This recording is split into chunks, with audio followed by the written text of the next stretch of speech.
ഇപ്പോൾ നമ്മുടെ വേദിയിൽ നമുക്കൊപ്പം വീണ്ടും ഒരു ഗസ്റ്റ് ഉണ്ട്.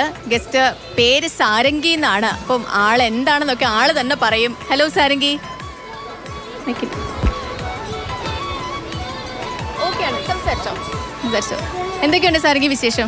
സുഖം. സുഖം. ഇത് എന്തായിരുന്നു കോമ്പറ്റീഷൻ ആയിട്ട്? എന്തായിരുന്നു? കന്നഡ പദ്യം ചൊല്ലൽ. റിസൾട്ട് വന്നോ?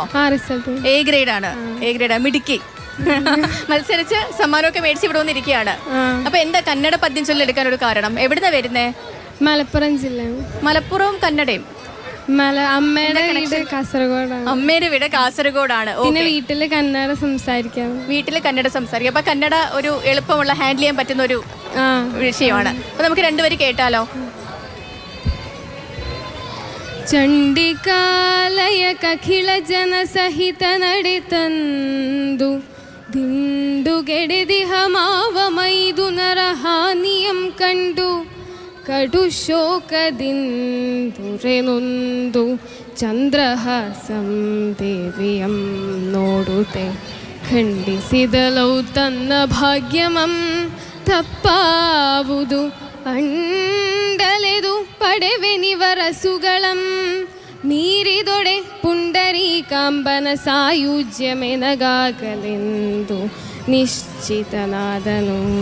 കുറച്ചും കൂടെ ആവായിരുന്നു. ഈ കന്നഡയ്ക്കും മലയാളത്തിനും എന്തൊക്കെയോ റിസംബ്ലൻസ് ഉണ്ടല്ലേ? ഈ വരികൾ ഏതൊക്കെയോ കുറച്ച് കണക്ഷൻസ് ഉണ്ടല്ലേ? ഉണ്ട്.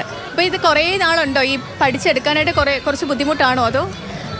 കുഴപ്പമില്ല. സംസാരിച്ച് ശീലമുള്ളവർക്ക് പെട്ടെന്ന് പഠിക്കാൻ പറ്റും. ഓക്കെ. അപ്പോൾ ഇത് എത്ര കുഞ്ഞിലേ തൊട്ടേ ഈ പദ്യം പാടുന്നുണ്ടോ? ഇവിടെ കലോത്സവം ഫസ്റ്റ് കലോത്സവമാണോ അതോ? അല്ല, കഴിഞ്ഞ കൊല്ലം ഗ്രൂപ്പ് സോങ്ങിന് ഉണ്ടായിരുന്നു. ഗ്രൂപ്പ് സോങ് കാലിക്കറ്റ് ഉണ്ടായിരുന്നു. ഇപ്പം ഇൻഡിവിജ്വൽ ആയിട്ട് ഇവിടെ ഫസ്റ്റ് ടൈം ആണ്. എങ്ങനെയുണ്ട് കൊല്ലം? ഇഷ്ടപ്പെട്ടോ? ഇഷ്ടപ്പെട്ടു. ഞങ്ങളുടെ പേര് എങ്ങനെയുണ്ട്? കലക്കൻ കൊല്ലം. കൊള്ളാം, അടിപൊളിയാണ്.